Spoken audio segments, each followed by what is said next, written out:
Sumusunod kasi ako sa pamahiin, kaya hindi ako makatulog. Alam niyo ba yung pamahiin? Bawal magsinungaling. Sabi ng nanay ko, ang mga sinungaling daw napupunta sa impyerno. Kaya sino pa naman ako para maglihim? Eh di sinabi ko na, ayun, may chikininis ko din. Sabihin mo na, be, huwag ka na magpaligoy-ligoy pa, naiinis na rin ako. Hindi na ako natutuwa. Ano bang sasabihin mo? Hindi ka sasabihin mo kung wala akong sasabihin, pwede ka na lumabas. Tutulog na ba kayo? Anong oras na? 12 na. Ano ba naman sasabihin? Ano ba yun? Bukas na lang kaya. Ano nga yun? Sabihin mo na. Ayoko kasi sa akin manggaling. Paligoy-ligoy ka pa, BFF. Ano pa sabihin?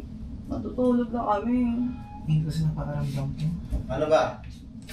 Puta ka, huwag mong sabihin. May emosyon ka kasi. Bakit? Ano ba yun? Yung pinsan mo. Ano? Contes. Bakit ano? Hindi nag-aaral, nagkakating. Chikinini siya. Ha? Ayun siya. May chikinini? Sino? Sino? Nasa sigulin. Sa kwarto. Sino Putang may ina, chikinini? tawagin mo nga.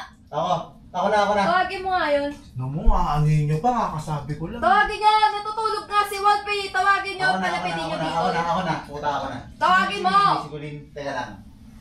Takin na yung bata Dito ba niyan. daw, Vic? Sa akin na nga ba, may ginagawa yan. Sigurado ka, kiss mark yun. Dito sa left, ata left. Ako na. Puta. Pagsabihan mo yan, ha, di ako natutuwa sa pinsan mo. Sigurado ka, BFF, kiss mark. Ulit, halika nga dito. Hoy, Saan kuya? tawag ka ng ate mo. Sige mo yan. Halika, tawag ka ng ate mo. Halika. Ang ina no, Nagsabi siya sa akin. napakalanday. Putang ina. Huwag mo nang anuhin. Anuhin mo lang, check mo Kung lang. anuin, Ako, di ako natutuwa. pwede ba yun? Ulit! Check mo lang. Hindi ako natutuwa dito at pagsabihan mo yan. Hindi ako Ano natutuwa. yan? Ano yung nasa ano? Bakit may ganyan ka? Wala po, ano lang. Ano nga yan? Ang ina ka, may ganyan-ganyan ka pa, may cover ka pa. Ano nga yan? Ano yan? Tangina mo, bakit kami kiss mark ka? Bakit kami kiss mark? Babe, wag. Ate, Wag! Putang ina mo! Huwag mo na Malandi anuhin! kang bata ka! Putang ina mo, may kiss mark ka! Malandi ka! Malandi ka, hayop ka! Wag! Bebe! ka, putang ina mo! Putang ina! Pinag-aaral ka namin! Tapos ganyan ka! Puro ka kalat yan! Putang ina mo, malandi ka! Bebe, wag! Ina ka! Hayop ka! Pinag-aaral ka namin! Putang ina mo, di ka nahiya sa magulang mo! Ulit, lumabas ka na. Ganyan ka! Hindi, oh. Puro ka kabokbukal! Putang ina mo! Napaka-chip mo! Ulit na ako na sa labas. Ayos ka sa pamaligay ka nung kiss mo! Anong feeling mo? Nakakaganda Be, yan! Putang ina ka! Be, umalis ka na. Lolas na Hayop ako na. ka? Ano ba dito? Putang ina niya! Nakakaya sa pamilya na... Nakakaya sa pamilya namin! Ano na lang putang Ay. inang bata na ito! Baka kapal na mukha!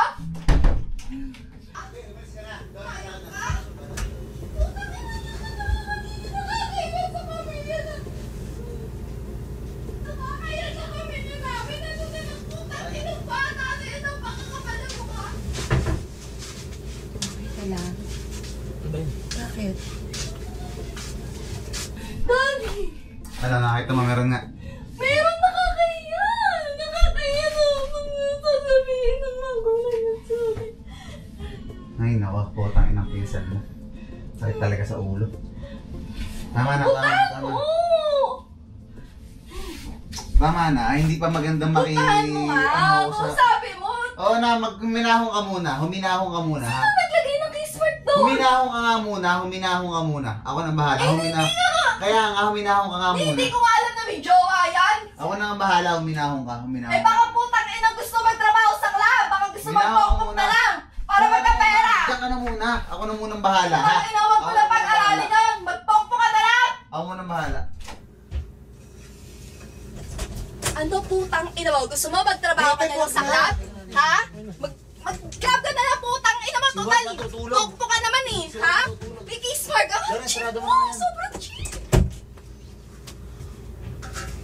Bakit ba? Ano pa nangyari? Sobrang kachipan! Ang ina mo yan! Oo, putang. Nakakahiya! Puro stress na lang kung makakaramdaman ako sa bahay na to. Gusto ko nang nawala. Nakakahiya putang ina! Ito puta putang inang kulin kay, no? Gagawin mo akong tanga? Alam ko yan. Pinagdaanan ko lahat yan.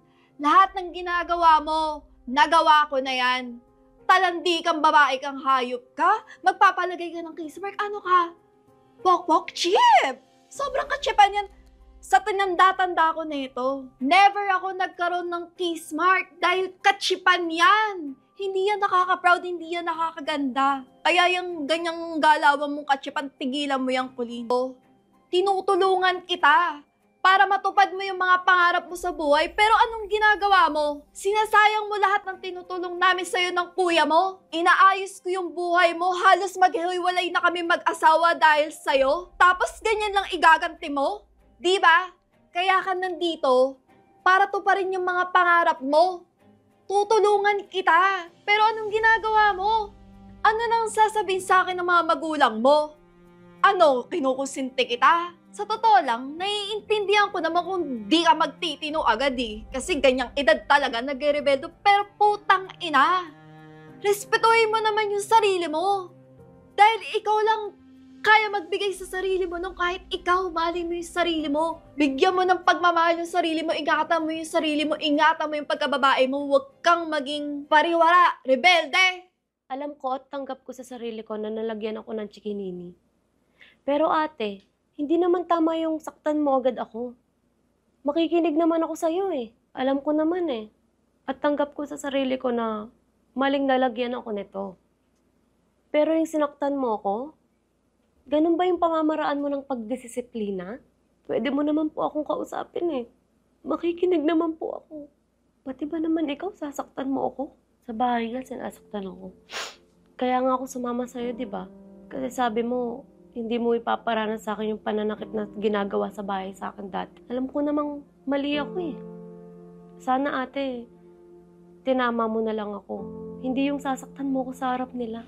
May mga pinagdadaanan ako na hindi ko ma-open dito. Dahil ayoko nang dumagdag sa isipin nyo. At ayoko na din makadagdag sa mga problema dito sa bahay. Dahil puro problema at sakit sa ulo lang yung mga binibigay ko dito. May mga problema din ako sa sarili ko na hindi ko kayang sabihin sa inyo. Kasi natatakot ako. Baka magalit na naman kayo sa akin. Natatakot na kasi ako magsabi sa inyo. Kasi baka kapag sinabi ko, magalit na naman kayo sa akin. Oo, alam kong lumagpas ako sa limitasyon ko. Sana tinanong mo ako ng maayos kung bakit ako nagkaroon ng chikinini. Sana bago mo ako saktan, kinamusta mo man lang ako. Sa totoo lang, yung pananakit mo sa akin, oo sabihin nating pagdisiplina mo, matatanggap ko pa. Pero yung mga masasakit na salita na lumalabas dyan sa bibig mo, hindi basta-basta maghihilom.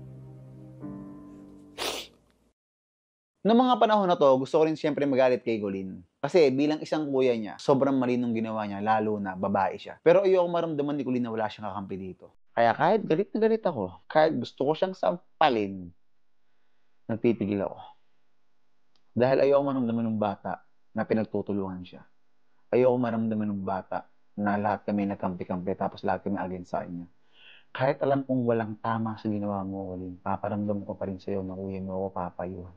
Kasi ganun ang kahalaga sa aming Grace family.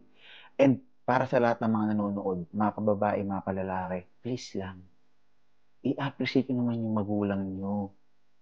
Hindi kami nagpapakanda hirap, nagpapakanda kakuba. Gets nyo? Uli yung binabayad ko sa tuition mo.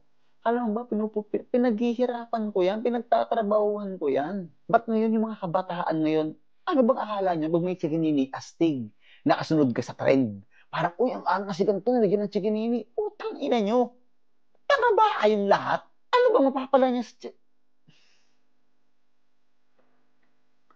sa mga kabataan na nanonood, hindi maganda yung ginawa na Colin and please huwag yung siyang gayahin. Hindi astig pag may chikinini ka. Hindi astig pag nagka-boyfriend ka. Hindi astig pag may nangyari sa inyo ng boyfriend nyo. Alam ko, naranasan ko na yan lahat. Naranasan ko yan. Naranasan ko din yan. Pero gusto kong sabihin sa inyo na hindi ayan ang basihan ng sarap ng buhay. Hindi ayan ang basihan na nag-enjoy ka ba sa buhay mo dati. Hindi yan basihan. Pwede kayong maging masaya, pwede nyo enjoy ang buhay nyo nang walang ganyan. Parang, ano ba pag nagkaroon ka ng chikinini? Ano ba pag nagkaroon ka ng sex? May nangyayari sa inyo? Ano ba? Hindi nyo kinaastig yan. Hindi ko sinasabing huwag nyong gawin, pero sana gamitan nyo ng utak. Paano kung nga buntis to?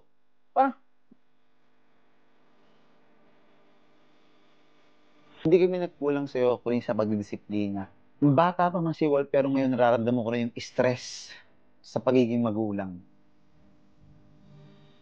Hindi ko na kung kailangan bakit ang kalbuhin, kailangan bakit ang saktan din para magtanda ka. Pero sana huwag ko nung umulit. Sa lahat ng mga magulang dyan, mas lalo po natin pagmatyagan or mas lalo po natin i-watch yung mga anak natin or kung mga pamangkin natin. Kasi hindi po natin sila 24 hours nakikita, lalo na po nasa school sila. And wag po tayo magsawang mag-advise sa mga bata ngayon. Kasi totoo lang yung mga kabataan ngayon, iba na sila sa mga henerasyon ko noon.